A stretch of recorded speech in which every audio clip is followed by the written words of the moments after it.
Ada orang jadikan alasan harga emas mahal untuk tak nak mulakan simpanan emas.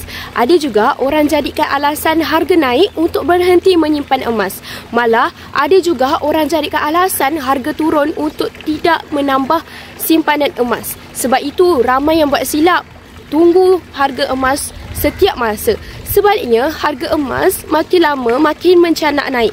Harga emas tiada siapa yang boleh kawal. Tanyalah pakar kewangan ataupun pelabur tergas sekalipun tentang harga emas, 2 tahun dan ke atas sekalipun, mereka tetap tiada jawapannya. Orang yang selalu monitor harga emas ni akan selalu terikat dengan emosi. Harga emas naik, resah. Harga turun pun gelisah. Sebenarnya, monitor harga emas itu sangatlah meletihkan dan menyusahkan diri sendiri. Tapi, saya tak nafikan, memang ramai orang sentiasa monitor. Hari-hari, malah saban tahun dia monitor tapi masih lagi tak mula tindakan.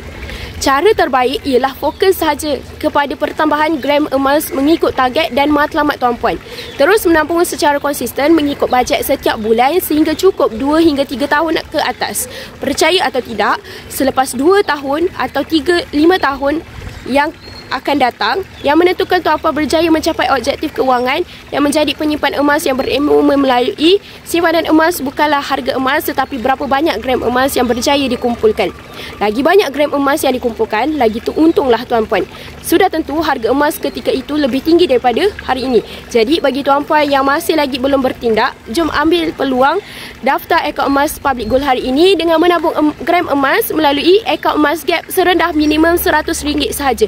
Masa terbaik menabung emas ialah 20 tahun yang lepas dan masa kedua terbaik ialah pada hari ini.